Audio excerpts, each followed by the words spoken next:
Sébastien Loeb. Sébastien Loeb. Sébastien Loeb. Sébastien Loeb. Sébastien Loeb. Imagine un pilote tellement talentueux qu'il a enchaîné 9 titres de champion du monde d'affilée dans le sport automobile le plus exigeant du monde. Ce sport où ta mission c'est littéralement de rouler à plus de 200 km/h sur des nationales ou dans des forêts tout en volant sur des dizaines de mètres en espérant ne pas finir enroulé autour d'un arbre à l'atterrissage. Et ouais, aujourd'hui je veux te parler de Sébastien Loeb, celui qui a dominé le championnat du monde des rallyes pendant près d'une décennie. Un mec tellement accro à la vitesse et à l'adrénaline qu'il ira aussi taper des records dans l'une des seules disciplines encore plus dangereuses, le Pikes Peak. Ce truc où des grands malades roulent à flanc de montagne dans des voitures qui atteignent les 1000 chevaux et où la moindre erreur se paye très cher. Un type tellement bon que l'on était à rien de le retrouver dans des grands prix de Formule 1 aux côtés de légendes comme Hamilton ou Alonso tellement ses essais étaient concluants. Ce mec c'est un génie dans toutes les disciplines du moment que tu le mets derrière un volant. Et ce dont je t'ai parlé ce n'est que des exemples parmi d'autres. Mais moi je suis pas uniquement là pour t'expliquer à quel point il écrasait tout le monde, ce serait trop facile. Moi je veux aussi te parler de sa vie parce que c'est un vrai scénario de film. Celui d'un gamin passionné par le pilotage qui en grandissant a failli suivre un chemin tout autre que ce pourquoi on le connaît aujourd'hui en devenant électricien plutôt que pilote. Mais dont la détermination et la persévérance lui ont permis de gravir tous les obstacles pour atteindre des sommets. Allez viens, je t'emmène revivre l'histoire de l'une des plus grandes légendes de l'automobile français. Celle d'un mec qui m'a fait rêver quand j'étais plus jeune et qui est devenu une icône pour toute une génération.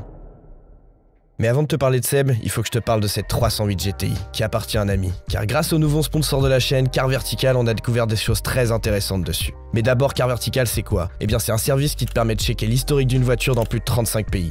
T'as juste à rentrer le numéro de plaque ou le VIN, et tu obtiens un rapport détaillé t'indiquant si la voiture a eu un accident, ou si le compteur kilométrique a été trafiqué, ou même si elle a été volée par exemple. Et t'as même des photos. Et lorsqu'on a passé la 308, on a découvert ça. La voiture vient de Pologne, mais ça on le savait. Par contre, ce qu'on savait pas, c'est qu'elle avait eu un accident. Certes, c'est pas grand chose, mais il aurait bien aimé le savoir avant l'achat. Et là, c'est pas très grave, mais regarde celle-ci. Une Porsche 718 Cayman.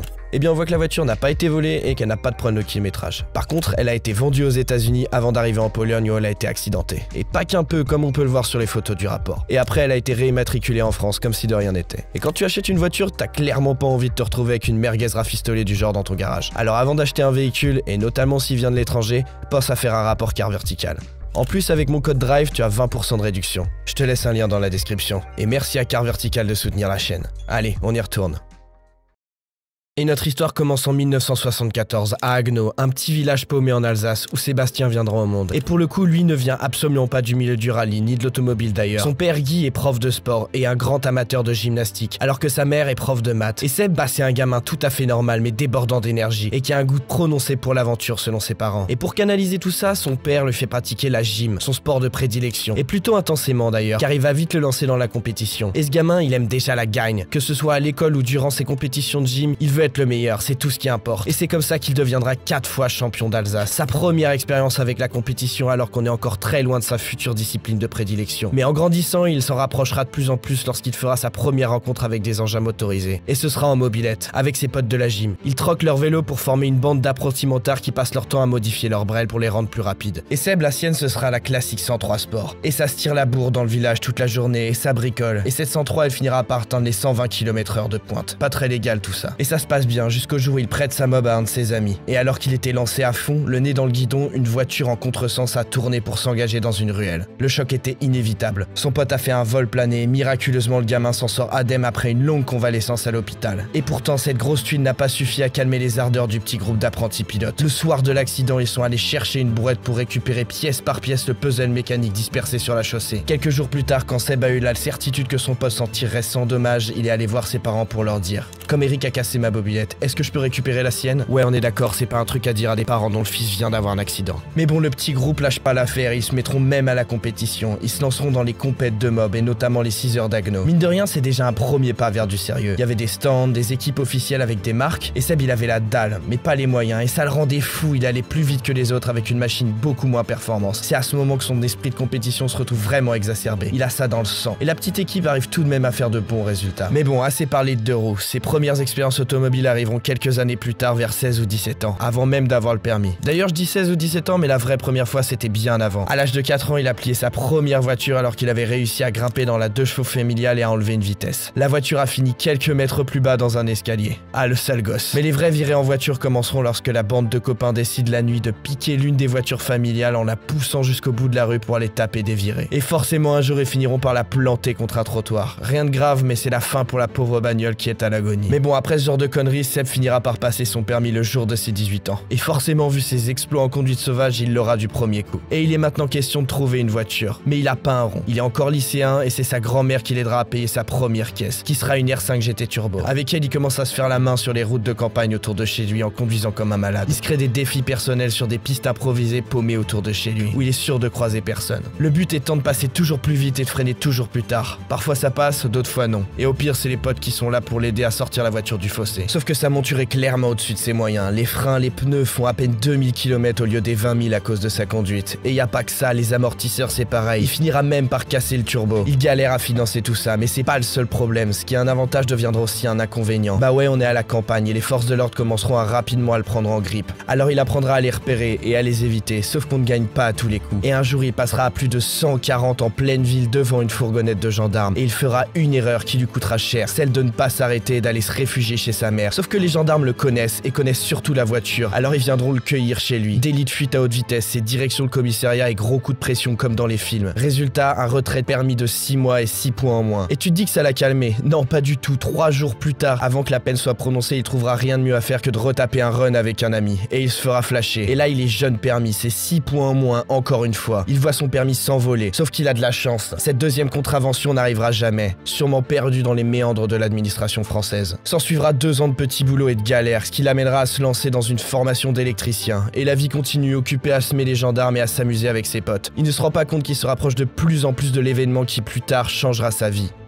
Alors que les sélections au rallye jeunes battent leur plein. On est en 1994 et Lob tombe par hasard sur une annonce disant « Vous aussi devenez pilote en participant au rallye jeune ». Bon, je vais te la faire simple. En gros, n'importe qui pouvait aller faire une série d'épreuves pour gagner un financement et une place en formule de promotion pour espérer passer pro un jour. Alors il se dit pourquoi pas. Au lieu de glander et imaginer des projets de vie bancale, ça reste une bonne occasion de mettre un pied dans la compétition. Alors il se retrouve à l'automne 1994 dans le nord de la France pour l'épreuve de sélection. Ils sont 1000 inscrits pour une place. La bataille va être féroce. La première épreuve est un jeu d'enfant. Il se qualifie. Ils sont maintenant plus que 100. Sauf que la deuxième épreuve lui sera fatale. Il ratera un rétrogradage qui lui fera perdre un temps précieux. C'est l'élimination. Mais c'est pas grave parce que d'ores et déjà il sait qu'il reviendra l'année prochaine. Et cette fois ce sera pour gagner, ça ne fait aucun doute. Cette épreuve c'était un hors-d'œuvre qu'il a mis en appétit. Et durant l'année suivante, il s'entraîne. À son échelle certes, mais il s'entraîne. Sur des parkings, sur des ronds-points, sur des routes au milieu des champs. Et vient l'automne 1995. Et cette fois il est prêt. Ils sont 1000. Lob enchaîne les épreuves avec brio. Ils sont maintenant 100, puis 20, puis enfin 8. Il est toujours devant. À lui la finale au Castellet 2 semaines plus tard. Et là, il frôle la perfection. Toujours plus rapide, tout se joue au millimètre. Mais Lob est chirurgical et il gagne. Il prend le meilleur temps, c'est la consécration. Les journalistes affluent pour lui parler. Sauf que quelque chose cloche. L'annonce officielle met un temps fou à arriver. Et après une attente interminable, la nouvelle tombe. Seb est déclaré second alors qu'il a fait les meilleurs temps. Les organisateurs bafouillent, soi-disant il a eu un avantage lors du départ. C'est Nicolas Bernardi qui est déclaré vainqueur. Et c'est lui qui récupère la place en formule de promotion. Et Nicolas, c'est un gars du coin. Il connaît tout le monde, il est bien implanté dans le milieu. C'est le petit protégé, alors que Lob c'est personne. C'est injuste, mais c'est comme ça.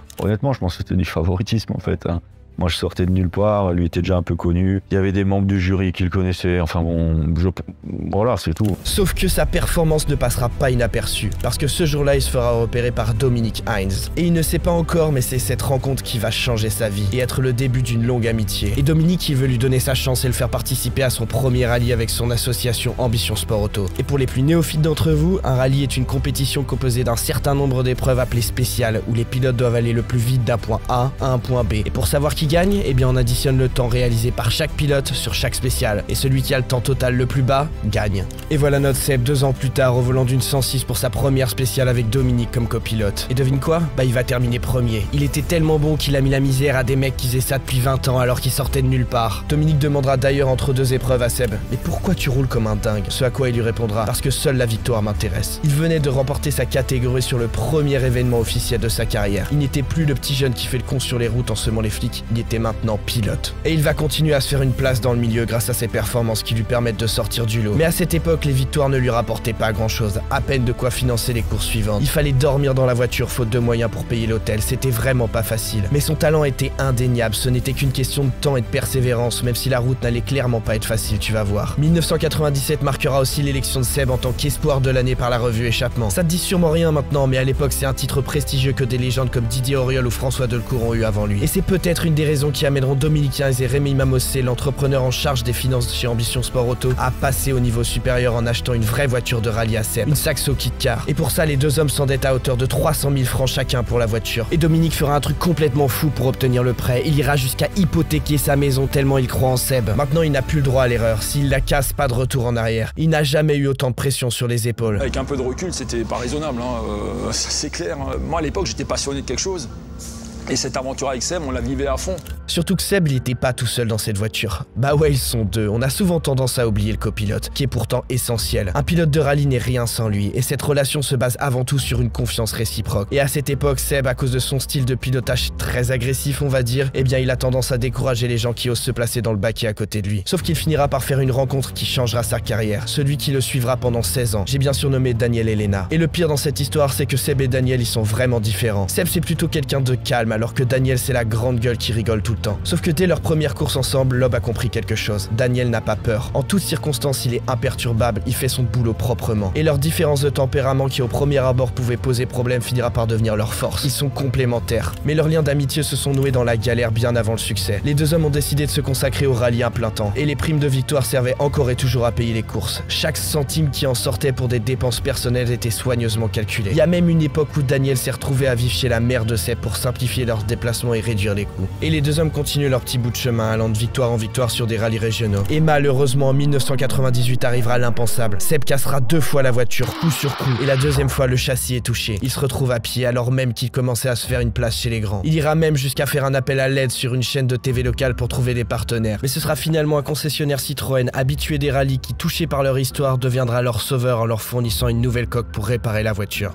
Et c'est comme ça que quelques mois plus tard, il se retrouve au volant de la nouvelle Saxo au rallye du Touquet. Il décrit ce moment comme le plus stressant de sa carrière car il sait que c'est sa dernière chance. Que s'il casse une nouvelle fois la voiture, le rallye c'est terminé pour lui. Alors il s'élance et il panique. Les premières spéciales ne sont pas bonnes. Il est tétanisé. La peur de sortir la voiture le bloque complètement. Mais il reprend peu à peu confiance en lui et finit par s'imposer. Et 2 semaines plus tard à La Rochelle, il réitère l'expérience. Seb est relancé et c'est pas prêt de s'arrêter. Dominique et Rémi sont rassurés et lui disent « Ok, on repart l'an prochain, mais tu vas éviter les conneries. » Et il les a évitées, même plus que ça, car il s'impose et remporte le trophée Saxo Kit Car en 1999. En 2000, il devient champion de France des rallyes sur terre et en 2001, champion de France des rallyes sur asphalte et surtout champion du monde des rallyes juniors. Les partenaires affluent, les finances vont bien. L'époque des galères est enfin passée, place à la conquête. Et un événement le fera passer à la vitesse supérieure. Guy Fréquelin, ancien pilote de rallye et directeur de Citroën Sport, le lancera dans la cour des grands. Place au WRC, le World Rally Championship, le championnat du monde des rallyes. C'est l'équivalent de la Formule 1 pour te donner une idée. Et Guy donnera à Seb une place dans un baquet d'une voiture maintenant devenue légendaire, la Xara WRC. Toujours aux côtés de Daniel Elena, qui a failli perdre son baquet plusieurs fois d'ailleurs, notamment en arrivant chez Citroën, à cause de son tempérament fougueux et son comportement souvent jugé immature. En plus de ça, le talent de Seb commence à attirer pas mal de prétendants qui lorgnaient sa place. Mais non, Seb l'a toujours défendu. C'était Elena et personne d'autre, un vrai petit couple. Et Guy enverra donc le duo sur son premier rallye test en championnat du monde, à San Remo, où Seb se bat comme à Lyon, arrachant des victoires sur bon nombre de spéciales. Il finira 2e, juste derrière Gilles Panizzi, que l'on surnomme Tarmac Master, un habitué de ce rallye en place depuis bon nombre d'années. Une performance clairement hors du commun pour un mec qui vient juste de débarquer. Et c'est donc logiquement que Guy l'engagera pour la saison de l'année d'après en 2002. Et il ne tarde pas à faire sensation, car c'est dès la première manche d'ouverture du championnat du monde des rallyes au Monte Carlo qu'il domine le quadruple champion du monde, Tommy Mäkinen, avec des dizaines de secondes d'avance. Spécial après spécial, il creuse l'écart, il est juste inarrêtable. Sauf que la victoire lui sera volée à cause d'une histoire de changement de pneus non réglementaire. Ce jour-là, officiellement, il finit 2e, mais tout le monde savait qu'il venait de poser les bases d'une carrière qui s'annonçait flamboyante.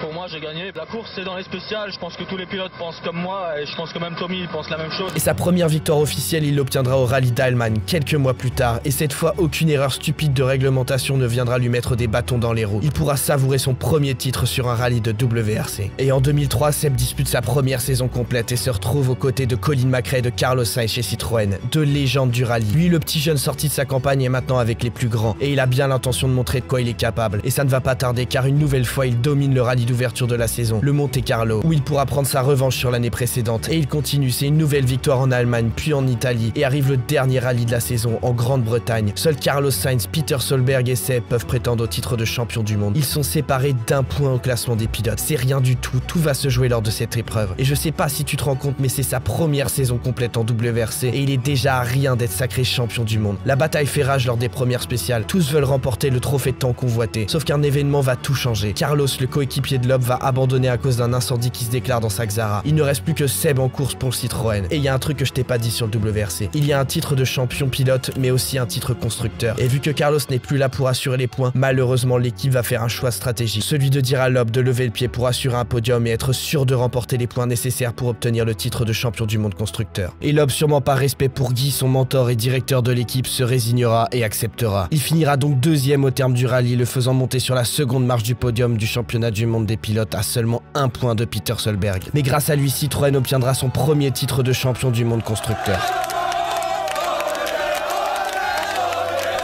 Mais c'est pas grave, ce n'est qu'une question de temps. Seb a du talent et il le sait, tout le monde le sait, et il reviendra encore plus fort pour la prochaine saison. Et effectivement, en 2004, il commence sur les chapeaux de roue avec 2 victoires d'affilée au Monte Carlo et en Suède. En dominant les spécialistes scandinaves sur leurs propres pistes enneigées, Sébastien Loeb prouve que désormais, plus aucun terrain ne lui résiste. Là, il est lancé, il est déterminé, une fois mais pas deux. Cette année, le titre, il est pour lui. Il enchaîne, premier à Chypre, puis en Turquie et encore et toujours en Allemagne. Il survole les épreuves et pour finir l'Australie, qu'il remporte, il finit avec plus de 35 points d'avance sur Peter Solberg. Et ça fait de lui enfin le champion du monde. C'est trop facile, il vient de poser les bases d'une domination qui durera pendant 9 ans consécutifs. Et encore et toujours accompagné de Daniel Elena.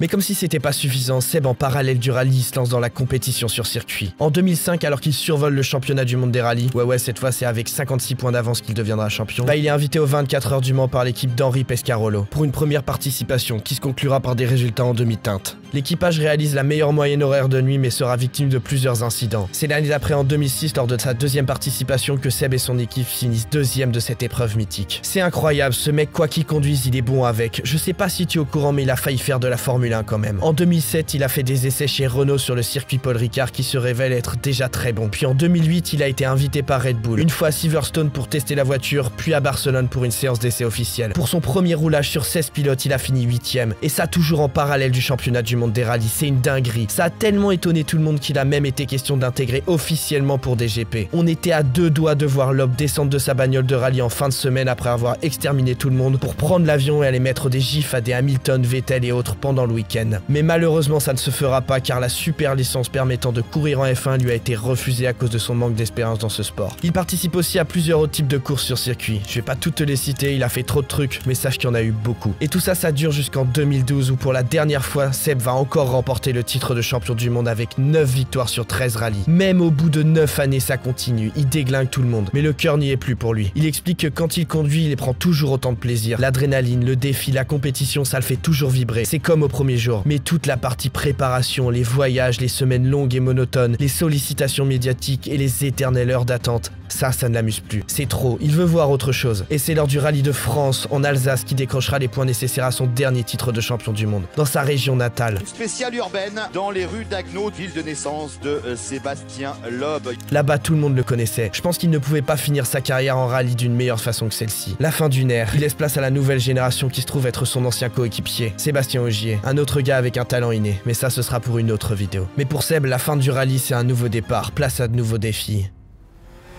Et c'est l'un des plus grands de sa vie qu'il affrontera l'année d'après lorsqu'il se lance dans l'aventure Pikes Peak. Bon, ça parle peut-être pas à tout le monde, mais c'est juste l'une des compétitions automobiles les plus dingues et surtout dangereuses du monde. Une course aux États-Unis de 20 km à flanc de montagne où il y a littéralement aucune règle. Et où si tu te rates, eh bien ça fait très mal. Le but, partir de tout en bas pour arriver au sommet. Et cette épreuve, il va la gravir avec Peugeot Sport dans la 208 T16 Pikes Peak. Un monstre de presque 875 chevaux pour 875 kg. Là, on se rapproche des perfs d'une Formule 1, sauf qu'il doit la conduire sur une route de montagne. Et il compte bien établir un nouveau record comme l'a fait Harry Vatanen en 1988 avec la 405 T16. Bah ouais, vous connaissez sûrement cette légendaire vidéo de son ascension à l'époque où à plus de 200 km/h il lâche son volant pour se cacher des rayons du soleil. Ah sacré Harry. Et devine quoi? Bah ouais, Seb il va l'avoir son record. Mais il va pas seulement gagner, il va annihiler l'ancien record avec plus de 1 minute 30 d'avance. Le premier pilote à passer sous la barre des 9 minutes sur cette épreuve. Et le plus dingue, c'est qu'il a même battu les meilleures estimations que les équipes de Peugeot avaient calculées en simulation. Et le tout, encore une fois, lors de sa première participation